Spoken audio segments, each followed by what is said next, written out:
Yes, very fantastic. నా పేరు పురుషోత్తమ దాసు. నేను పోలీస్ డిపార్ట్మెంట్లో ఒక 14 సంవత్సరాలు పనిచేశాను.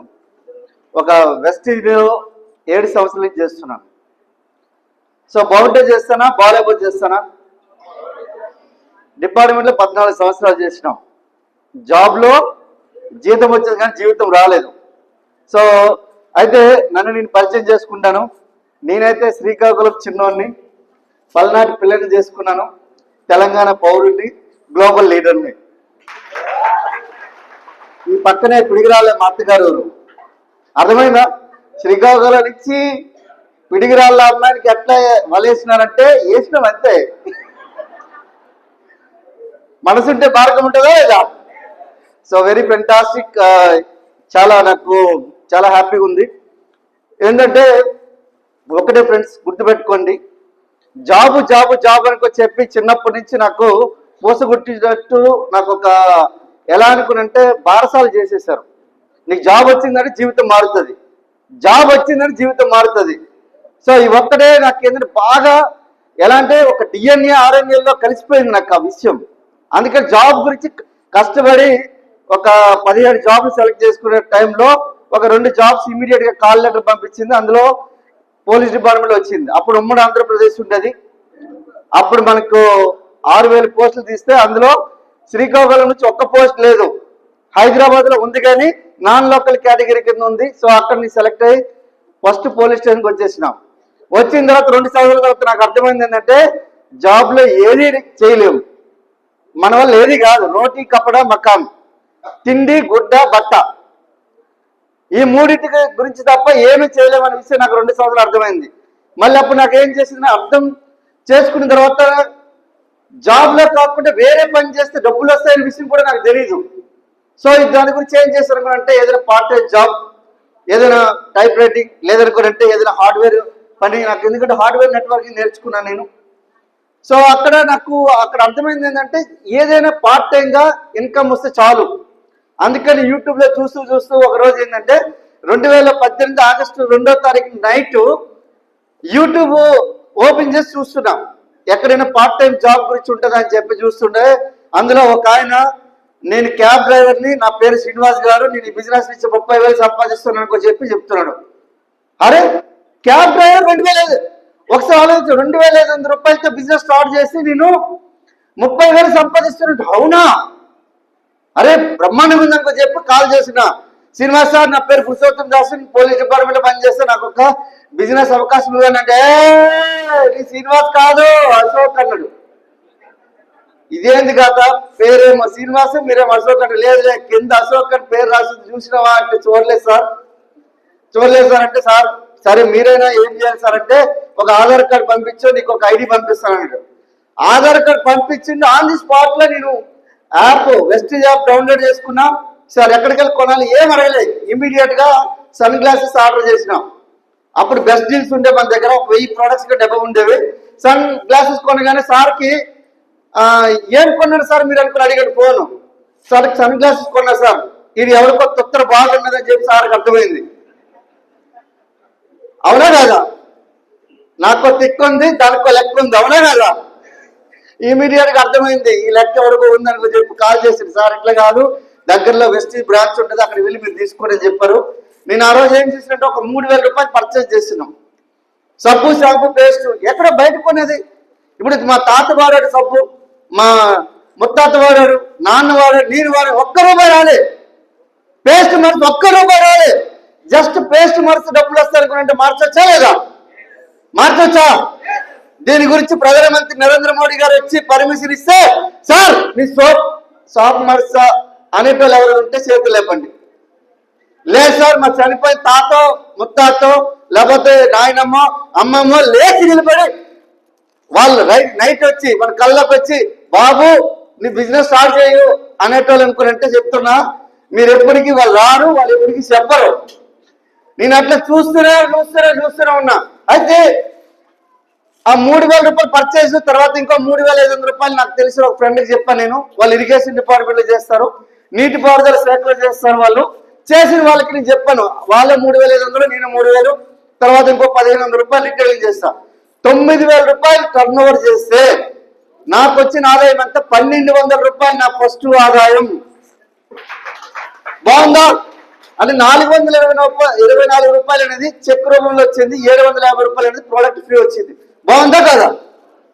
ఎందుకు అనుకునంటే సబ్బు షాంపూ పేస్ట్ కిరాణా షాప్ లో ఎన్ని సంవత్సరాలు ఇచ్చుకుంటున్నా ఒక్క రూపాయి రాలేదు. అట్లాంటిది ఇక్కడ జస్ట్ షాప్ మారిస్తే డబ్బులు వస్తుంది అన్నప్పుడు మనకి వచ్చాలేదా? దీనికి రోకెట్ సైన్స్ కావాలా? లేకపోతే బెంచ్ ఫార్ములా కావాలా మీకు? లేకపోతే మీకు సల్ఫ్యూరిక్ యాసిడ్ ఫార్ములా కావాలా? లేదు కదా. ఆడు కొనేది ఏదో కొనేది ఈయన కొనుక్కో, ఇదే విషయం కలుగుతుందో చెప్పు. దీంట్లో ఏమైనా పెద్ద ఇది ఉందా? సో ఒకసారి ఆలోచించండి. ఈ రోజు మా great apply Salim sir, Srinivas sir ఏం చదివారు? PhD, MSc, M pharmacy. ఒక్కటి కాదు, ఎన్ని డిగ్రీలు ఉన్నాయి, అన్ని డిగ్రీలు కూడా వాళ్ళ దగ్గర లేవు. 7వ తరగతి ఉన్నది వాళ్ళ దగ్గర. చదివేదేమో ఒకసారి ఒక వ్యక్తి ఏమో 13 లక్షలు సంపాదిస్తున్నాడు సలీం సార్, ఇంకొక ఆయన 18 లక్షలు సంపాదిస్తున్న నెలకి. వాళ్ళు చదివి ఒకసారి ఆలోచించండి. ఏమనంటే పెద్ద మీసాలు తిడతాము. నేను అందుకే ఒకరి దగ్గర నేను గట్టిగా ఎప్పుడు చూసి నేను భగత్ సింగ్ లెక్క మీసాలు ఎప్పుడు తిడుతుండే వాళ్ళని. మీసాలు ఉన్న రోజులు కూడా ఎవరికైనా కొట్టాలి, వాటితో కొట్టించుకోవాలి. అందుకే నేను మీసాలు తీసేసిన. దాని గురించి కాదు, ఓన్లీ మీసాలు తీడుతుంటే దానికి సొంతంగా నేను పెట్టాలి కాబట్టి టైం వేస్ట్ అవుతుంది. అవునా కదా? అవునా కదా? మన బాలకృష్ణ ఏమంటాడు, ఒక వైపే చూడు, రెండో వైపు. అందుకని నేను తీసి పడేసిన. టైం వేస్ట్ అవుతుంది అని చెప్పి, వేరే కాదు. మళ్ళీ అఖండ 2 రిలీజ్ అవుతుంది, మళ్ళీ ఎందుకు సార్ ఇట్లా అంటాను అంటే నేను చెప్పలేను. నేను అర్థమైందా? అయితే ఫస్ట్ మంత్ 424 రూపాయలు ఇచ్చిన తర్వాత గిల కొట్టేసుకున్నా. నెక్స్ట్ 500, ఆ తర్వాత 1100, ఆ తర్వాత అట్లా మనకు 5వ నెల ఇన్కమ్ వచ్చేసరికల్లా నాకు 20,177 వచ్చింది.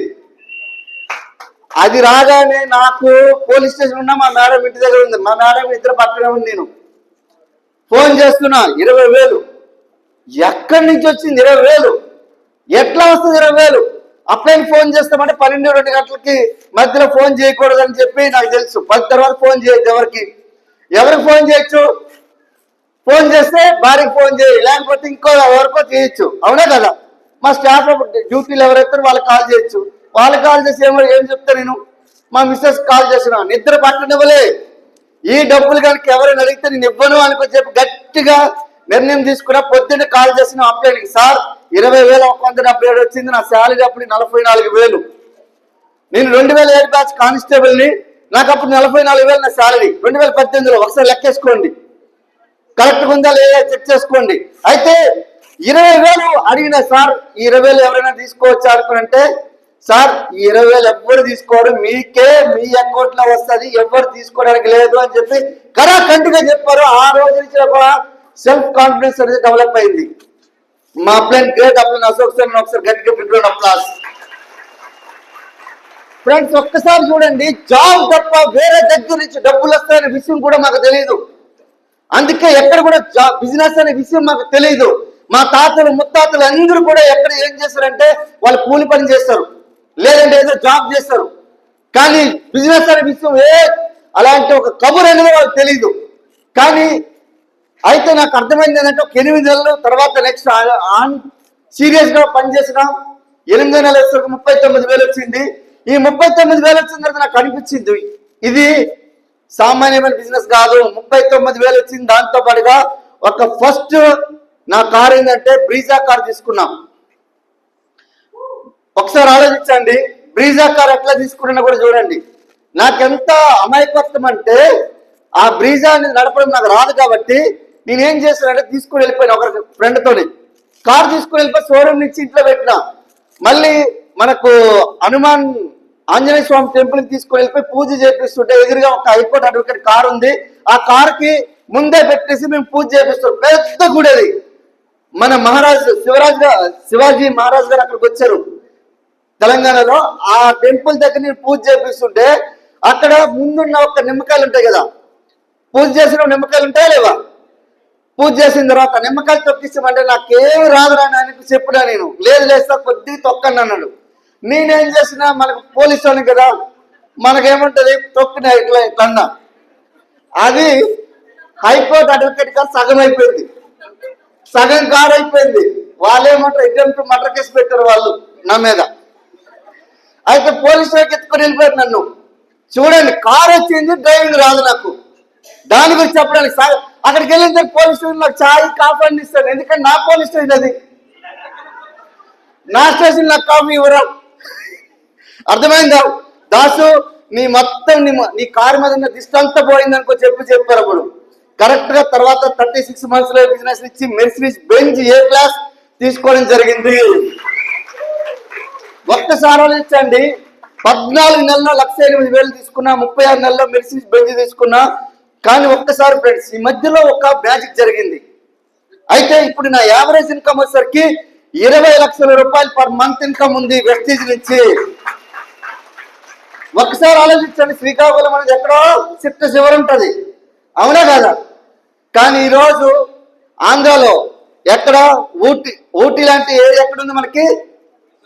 వైజాగ్ కాదు, అరకు. కోరి నాయన ఏడన్నారా నాయన మీరు?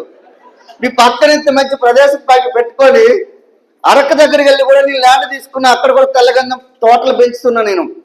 అర్థమైందో? ఆంధ్రాలో కొబ్బరి తోటలు, జీడి తోటలు, మామిడి తోటలు అన్ని నేను కొనేసుకున్న వెస్టీజ్ నుంచి. తెలంగాణలో లెక్కలేనని కొన్నా, అక్కడే ఉంటా కదా, వెళ్ళి చూసుకొని రావాలి కదా, వాకింగ్ అలా వెళ్ళి చూసుకొని. అర్థమైందా? ఎందుకు అనుకున్నట్టు ఇవన్నీ చేయగలుగుతున్నామంటే ఈరోజు వెస్టీజ్లో ఒకరోజు నిర్ణయం తీసుకున్నాం. అయితే నాకు 20,000 వచ్చినప్పుడు నాకు కాల్ వచ్చింది, సార్ మీకు 20,000 వచ్చింది కదా, కంగ్రాచులేషన్ సార్ అంటే. సూపర్, ఉప్పి తప్పిపోయిపోయినా 20,000 సూపర్. ఇంతమంది నాకు కాల్ చేస్తున్నట్టే నాకు బాగా భుజాలు గజాలు అయిపోయినాయి. ఎట్లుంటది, అవునా కదా? భుజాలు గజాలు అయిపోయినాయి. సార్ 20,000 ఇచ్చి మీకు 1,00,000 రావాలా? ఎస్ సార్ కావాలి. అయితే ఒక పని చేయండి సార్, ఏం లేదు, మీకు ఢిల్లీలో ఒక పెద్ద మీటింగ్ జరుగుతుంది, అక్కడికి వస్తే 1,00,000 రూపాయలు ఎట్లా రావాలో అక్కడ నేర్పిస్తారు సార్ అనుకో చెప్పారు. ఢిల్లీయా? ఎక్కడ సార్? ఢిల్లీ ఇక్కడే కదా, ఈడే 1,400 కిలోమీటర్లు. అర్థమైందా? 14,000 1,400 కిలోమీటర్లు. ఎందుకంటే 14,000 కిలోమీటర్లు అంటే థాయిలాండ్కి వెళ్ళాలి, మళ్ళీ 24,000 కిలోమీటర్లు స్విట్జర్లాండ్ వెళ్ళాలి. ఇవన్నీ దేశాలకు వెళ్ళి వచ్చేసినాం మేము ఆల్రెడీ. అయితే నేను సార్ వచ్చేస్తా సార్ అని చెప్పిన, కానీ టికెట్ మాత్రం వెళ్ళడానికి రావడానికి అంత కలిపి 20,000 అయితే అన్నాడు. 20,000. కానీ నేనేంటంటే ఒకటేంటంటే బిజినెస్ లోకి వచ్చినప్పుడే ఒక నిర్ణయం తీసుకున్నా, మా అప్లై నేమ్ చెప్పినా తూచా తప్పకుండా చేస్తా. ఒకవేళ అక్కడి దూకమంటే దూకుతా, ఇక్కడ కింద ఇక్కడ ఉమ్మమంటే ఉమ్ముతా అనుకో చెప్పి డిసైడ్ అయిపోయి వచ్చిన తర్వాత సార్ 20,000 ఖర్చు పెట్టమే రమ్మంటాడు. 20,000 ఓకే, కానీ నాకు 10,000 ఉంది. మా మిస్సెస్ ఏమంటే ప్రేమకి గుర్తుగా, మాది లవ్ మ్యారేజ్ కదా, ఇక పిల్లలు కట్నం ఇస్తారు, ఎవరు కదా ఇస్తారా? కట్నం లేకుండా చేసుకోవాలని పిల్లల్ని పెళ్లి చేసుకున్నా నేను. అయితే ఆమె ఒక ఉంగరం పెట్టింది, ఆ ఉంగరం తీసుకుని వెళ్ళి నేను ముత్తూట్లో పెడితే 10,000 ఇచ్చారు. ఆ 10,000 ఇంకో 10,000 నా జేబులో ఉన్న 10,000 ఈ రెండింటి కలిపి సార్కి ఇచ్చిన తర్వాత సార్ ఇట్లా కాదు సార్, మీ మేడం కూడా రావాలంటాడు. ఇదేం సార్, ఇదేం ముచ్చట, ఇదేం కబుర్లు సార్, నేను ఇట్లానే నాకు అన్ని నచ్చవు అనుకో చెప్పి మనసులో అనడానికి లేదు. ఎందుకంటే సార్కి 1,00,000 రూపాయలు వస్తుంది అనుకున్నాడు, మైండ్లో అనుకోవడానికి కూడా లేదు. సార్ సరే సార్ వస్తాం, నేను మా మేడం అని చెప్పి డిసైడ్ అయిపోయినాం. డిసైడ్ అయిపోయిన తర్వాత సార్ ఏమంటాడు, మళ్ళీ సార్ ఇట్లా కాదు, మీ టీము కూడా రావాలి అంటాడు. నేను మా టీమా 300 మంది ఉన్నారు సార్, ఇప్పుడే కాల్ చేసిన వెంటనే మా ఎమ్మటే వస్తారు సార్ అనుకో చెప్పి ఫోన్ చేసిన. 300 మంది ఉండేవాళ్ళు, ఈ 300 మందికి కాల్ చేసినాం. సార్ మీకు ఆయనకి చెప్పలేదు కానీ ఎన్ని కారణాలు ఈ భూమి మీద చెప్పాలి అన్నీ చెప్పారు. 1,00,000 కారణాలు. ఒక్కొక్కటి దగ్గర నాకు తెలిసి ఒక పెద్ద ఏమంటారంటే ఒక పెద్ద మహర్షి లెక్క బీభత్సమైన స్ట్రగుల్స్ ఉన్నాయి, ఒక్కొక్కరి దగ్గర బీభత్సమైన కష్టాలు ఉన్నాయి. అవన్నీ వినేసరికల్లా నాకు అనిపించింది, ఇవన్నీ వినడం చాలా కష్టం అనిపిస్తుంది, సూసైడ్ చేసుకొని చచ్చిపోవడం చాలా ఈజీ అనిపించింది. ఎందుకంటే బీభత్సమైన ప్రాబ్లమ్స్. సార్ మాకు ఆ ప్రాబ్లం, ఈ ప్రాబ్లం, అది ఉంది, ఇది ఉంది, నాకు అట్టుంది సార్, నేను లేకపోతే మా పిల్లలు తినరు, నేను లేకపోతే మా భార్య తినదు, నేను లేకపోతే మా ఆవిడ ఎక్కడికి వెళ్ళదు, నేను లేకపోతే మా తల్లిదండ్రులు రారు. నేను అర్థమే కాదు నాకు. ఒక్కసారిగా నాకు ఆ యొక్క అవన్నీ విన్న తర్వాత నాకు అర్థమైంది ఏంటనుకున్నంటే, ఇట్లా కాదు సార్ ఎందుకో చెప్పారు మనకో చెప్పి డిసైడ్ అయిపోయి 300 మందికి చెప్తే 20 మంది రెడీ అయ్యారు. 300 మందికి ఏమని చెప్పాడంటే, సార్ నా పెళ్ళి ఉంది, మీరు రండి, ఒకవేళ మీకు నచ్చలేదంటే రిటర్న్ టికెట్ నేను డబ్బులు ఇచ్చేస్తా, టికెట్ డబ్బులు ఇచ్చేస్తానని చెప్పి 300 మందికి చెప్తే 20 మంది రెడీ అయ్యారు. 20 మందికి మేము తెలంగాణ ఎక్స్ప్రెస్ ట్రైన్ ఉండేది, ఆ ట్రైన్కి రిజర్వేషన్ చేస్తాం. రిజర్వేషన్ తర్వాత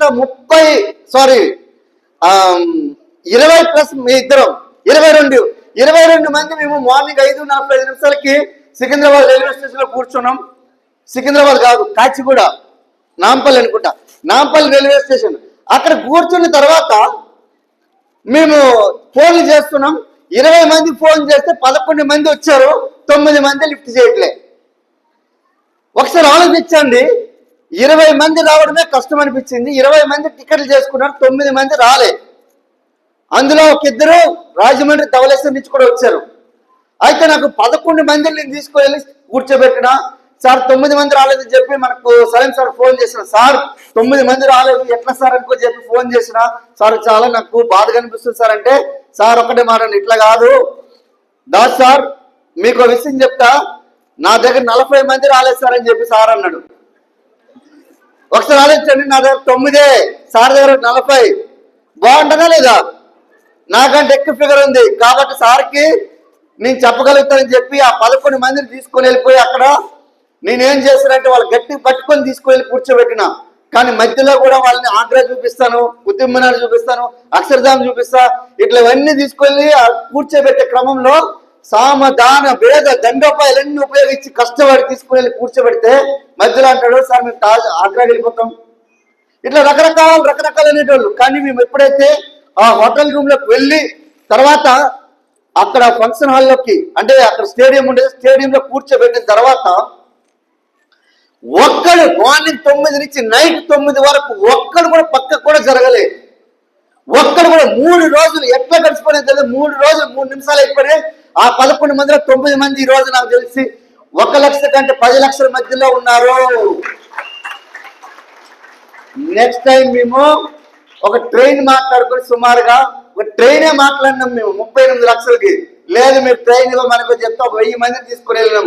ఇట్లా కాదు అనుకో చెప్పి మన గ్రేట్ అప్లైన్ chief mentor doctor SV Bali sir, ఇట్లా కాదు వీళ్ళు చాలా కష్టపడుతుందని చెప్పి ఆ యొక్క మహా కుంభమేళ అనేది మన హైదరాబాద్ తీసుకొని రావడం జరిగింది తెలుగులో.